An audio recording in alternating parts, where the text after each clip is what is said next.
சாலுமா,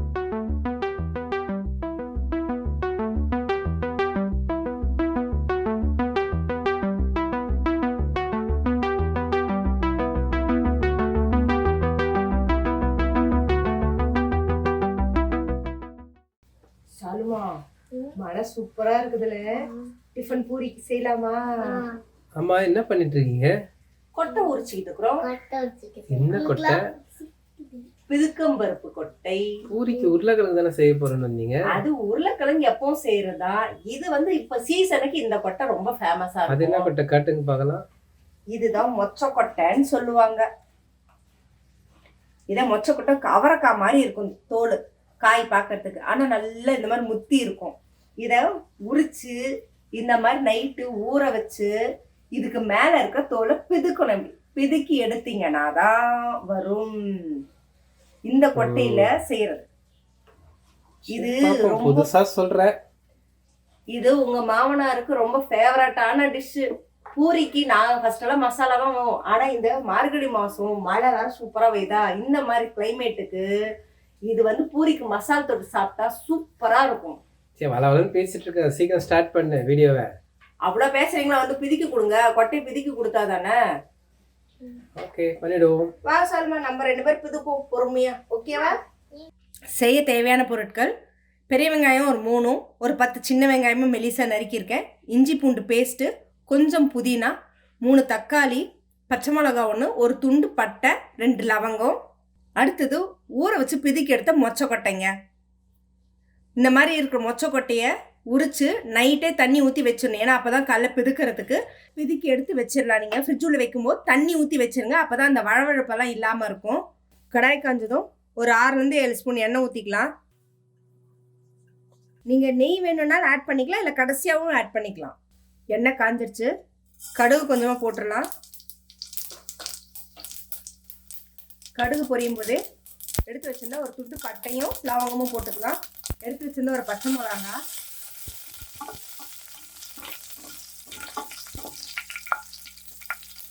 நறுக்கி வச்சிருந்தா பெரிய வெங்காயம்,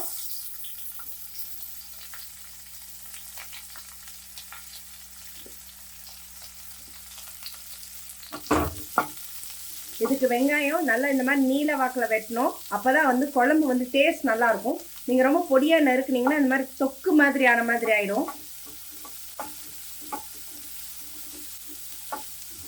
வெங்காயம் நல்லா வதங்கட்டும்.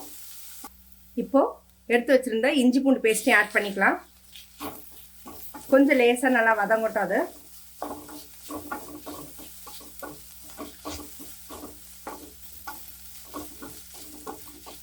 கொஞ்சம் பச்சை வாசனை போடணும். இப்போது நறுக்கி வச்சுருக்க தக்காளி இதில் ஆட் பண்ணிடலாம். புதினாவை நம்ம கடைசியாக தான் ஆட் பண்ண போகிறோம், இல்லைன்னா ஒரு மாதிரி அந்த புதினா ஃப்ளேவர் ஜாஸ்தியான மாதிரி ஆகிடும்.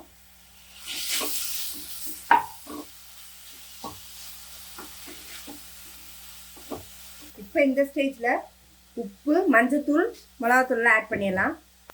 உப்பு தேவையான அளவு ஆட் பண்ணிக்கோங்க. மஞ்சத்தூள் கொஞ்சம் வதங்கினதுக்கப்புறமா, ஏன்னா ரொம்ப வந்து அப்படியே எண்ணெய் பிரிஞ்சு இதாகக்கூடாது, கொஞ்சம் லேசாக வதங்கட்டும். அந்த நல்ல உப்புல நல்லா வதங்கினதுக்கப்புறமா நம்ம மிளகாத்தூள் தனியாத்தூள் எல்லாம் ஆட் பண்ணிக்கலாம். இது ஒரு சிலர் வந்து வெறும் பச்சை மிளகா ஃப்ளேவர் மட்டுமே போட்டு செய்கிறதும் இருக்குது. பட் ஆனால் நிறைய பச்சை மிளகா எடுத்துக்கிறது இல்லை. ஸோ இப்போ மிளகாத்தூள் ஆட் பண்ணி அந்த இதில் தான் நான் இப்போ செய்கிறேன். தக்காளி கொஞ்சம் நல்லா வதங்கிருச்சு. இந்த ஸ்டேஜில் குழம்பு காரத்துக்கு ஏற்ற அளவுக்கு மிளகாத்தூள் ஆட் பண்ணிக்கலாம். நான் வெறும் மிளகாத்தூள் ஆட் பண்ணிங்க. வீட்டுக்கு நம்ம குழம்புக்கு யூஸ் பண்ணுற அந்த மிளகாத்தூள் தான். 1 ஒரு 1.5 ஸ்பூன் ஆட் பண்ணிக்கிறேன். உங்களுக்கு காரம் எந்த அளவுக்கு வேணுமோ அதுக்கேற்ற மாதிரி ஆட் பண்ணிக்கோங்க. ஒரு டேபிள் ஸ்பூன் வந்து தனியாத்தூள். இது நல்லா வதங்கட்டும். நிஜமாகவே இந்த டிஷ் வந்து சாதத்துக்கு, சப்பாத்திக்கான, பூரிக்கு வந்து செம சூப்பர் காம்பினேஷனுங்க. சான்ஸே இல்லை. இந்த நவம்பர் டிசம்பர் வந்துச்சுனாவே இந்த ஊர் நாடுகள் வந்து பொங்கலுக்கு இது இல்லாமல் சமைக்கவே மாட்டாங்க, அந்த மொச்சக்கொட்டையை. ஏன்னா அது வந்து அவ்வளோ ஒரு முக்கியமான விஷயம் அப்படின்ட்டு. ஏன்னா அந்த சீசனுக்கு மட்டும்தான் இந்த கொட்டை கிடைக்கும். ஸோ இதை வாங்கி நிறைய பேர் வந்து உரிச்சு இந்த பிதிக்கி வச்ச இல்லைங்களா, இப்போது அந்த மாதிரி என்ன பண்ணுவாங்க, கிலோ கணக்கில் வாங்கி வச்சு அடுத்த வருஷத்துக்கு வரைக்கும் நடுவில் சமைக்கிறதுக்கு வெயிலில் நல்லா காய வைப்பாங்க. 2 கிலோ 3 கிலோ 5 கிலோன்னு வாங்கி. ஏன்னா நாங்களாம் அந்த வேலை தான் நிறைய பண்ணிகிட்டு இருந்தோம் ஸ்கூல் டேஸில், ஊர்நிலாம் இருக்கும்போது. எப்போ ஜாபுக்குன்னு வந்தோமோ அப்போ அதெல்லாமே மாறி போச்சு. ஸோ அந்த மாதிரி எடுத்து வச்சுருந்து நீங்கள் தக்காளி சாதம் சாலிக்கிறப்போ சும்மாவே நீங்கள் அப்படியே குக்கரில் வேக வச்சு கூட நீங்கள் அப்படியே செஞ்சுக்கலாம். அதை ட்ரை பண்ணி எடுத்து வச்சிங்கன்னா 1 வருஷம் ஆனாலும் கெடவே கெடாதுங்க. நல்லா காய வச்சு எடுத்து வச்சுருந்தா நல்லா வதங்கிருச்சு. இப்போ என்ன பண்ணலாம், இந்த ஸ்டேஜில் இந்த பிதுக்கி வச்சிருக்கிற இந்த மொச்சக்கொட்டை போட்டுருவோம்.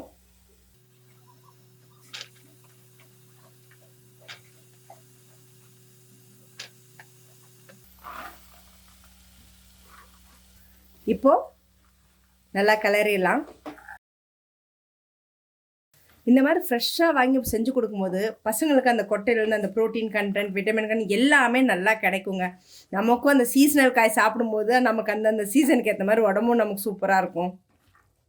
இதை நிறைய என்ன பண்ணுவாங்கன்னா, எங்கள் அப்பா எல்லாம் சமைக்கிறப்போ அவர் வந்து என்ன, இது வந்து பூரி நாளைக்கு செய்கிறோன்னா இது முந்தத்து நாள் நைட்டே ரெடி பண்ணி வச்சுருவாங்க. ஏன்னா அந்த மசாலா வந்து அந்த கொட்டையில் நல்லா வெந்து ஊறணும் அப்படின்றதுக்கு நைட் ரெடி பண்ணி வச்சுட்டு அடுத்த நாள் காலைல பூரி மட்டும்தாங்க செய்வாங்க. அப்படியே சாப்பிட்றப்போ எவ்வளோ பூரி சாப்பிட்றோன்னு நம்ம கணக்கே இருக்காதுங்க. அவ்வளோ சூப்பராக இருக்கும், செம்ம டேஸ்ட்டாக இருக்கும். இது கூட உருளைக்கிழங்கும் போட்டு செய்கிறது உண்டு. நான் இன்றைக்கி உருளைக்கிழங்கெல்லாம் சேர்க்க வெறும் இந்த கொட்டையை மட்டும்தான் சேர்த்து செஞ்சுருக்கேன். இப்போ இது நல்லா மூழ்கி வேகிற அளவுக்கான தண்ணி ஆட் பண்ணிடுவோம். இப்போ இது வேகிற அளவுக்கான தண்ணி ஆட் பண்ணிடலாம். நல்லா கொஞ்சம் தண்ணி நிறையவே ஊற்றுங்க. ஏன்னா நல்லா மூழ்கி வெந்துச்சுன்னா பருப்பில் அப்படியே நல்லா வந்து கரையிற ஸ்டேஜுக்கு வரைக்கும் வரும். அது வரைக்கும் கொஞ்சம் ஃப்ளேம் ஏற்றுருங்க. தண்ணி கொதிக்க ஆரம்பித்ததுக்கப்புறம் மீடியம் ஃப்ளேம் மாற்றிக்கலாம். இப்போ தட்டு போட்டு மூடிடுவோம். இதை அப்படியே மூடிடலாம். அது பாட்டுக்கு அப்படியே பொறுமையாக வேகட்டும். நம்ம அதுக்குள்ளே இந்த பக்கம் பூரியை ரெடி பண்ணிடுவோம்.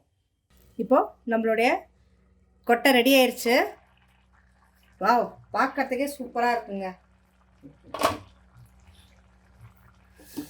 பார்க்கறதுக்கே செமையாக இருக்குங்க. அப்படியே கொட்டெல்லாம் வெந்து அப்படியே கரைஞ்சி நம்ம ஒன்றுமே பண்ணலை, மூடி போட்டு தான் மூடி வச்சோம். சூப்பராக வந்துருச்சுங்க. ஜஸ்ட்டு கரண்டி வச்சு சும்மா இப்படி ஒரு மசிச்சு விட்டிங்கன்னா போதும். நீங்கள் மத்து வச்சு மசிக்கணும், ஸ்மாஷ் அதெல்லாம் தேவையில்லை.